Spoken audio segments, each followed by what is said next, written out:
السلام عليكم ورحمة الله وبركاته walaalyaal ilaahay khayr idin siiyo meel kasta aad joogtaan waxaan idin soo gudbinayaa insha Allah ducooyinka adkaarta tasbiixda iyo waxyaalaha qofku isku ilaaliyo kuwa ugu madaxsan ee ugu muhiimsan mid walbaba hal dikri ayaan ka soo qaadanaynaa insha Allah ducooyinka iyo dikriga istighfaarta kuwa ugu sareeya ayaan idin soo gudbinayaa insha Allah ta'ala waxaana filayaa ilaahay idinkiis in maalintaada iyo saacadahaadaba waqtigaada dhammaan ay ku noqdaan kuwa aad faraxsan tahay waxaad rabtiin oo ilaahay ku siiyo shaydaankan ilaahay uu ka fogeeyo adkaartan iyo ducooyinkan shayaadiinta waa buufiyaan waana ka durkinayaan insha Allah dikriga ilaahay lagu xuso kan ugu weyn ee ugu sareeya waa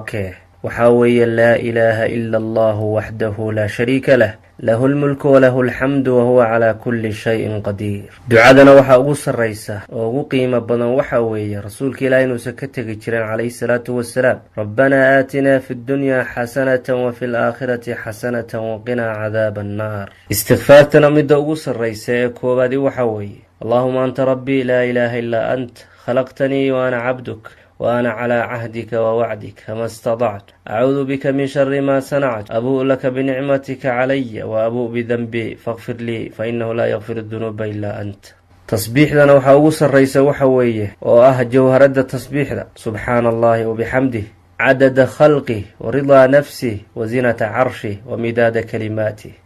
markaad doonaysid niyadaadu inay ku degto oo habba aad noqotid shayga kaliya aad ku ducaysanaysid ama aad dhahaysid afkaada ka soo baxaya ha noqdo laa hawla walaa quwwata illa billahi al-aliyyil azim haddaad doonaysid sharka shayaadiinta kuwooda jinka iyo kuwooda insiga inuu ilaahay ku garab dhaafiyo oo ilaahay ka difaaco isku xafid oo isku ilaali oo difaac ka dhigo bismillahi alladhi la yadurru ma'a ismihi shay'un fil ardi wala fis samaa wa huwa as-sami'ul 'alim waxyaalaha la isku ilaaliyo midka ugu fiican oo koobaad dhibaato haday ku haysato oo aad faraj doonaysid iyo meel aad uga baxdid dhibaatadaas ducadan u akhriso rabbi waa ka saaraya faraj khayr qabun ku siinaya xana weeye kelmadan laa ilaaha illa ant subhanaka inni kuntu min adh-dhalimin wa toddoba qodob oo muhiim ah qaybtii tasbiixda qaybtii dikriga qaybtii ducada iyo qaybtii istighfaarta qaybtii ilaalada iyo qaybtii deganaashaha qaybtii dhibaato faydka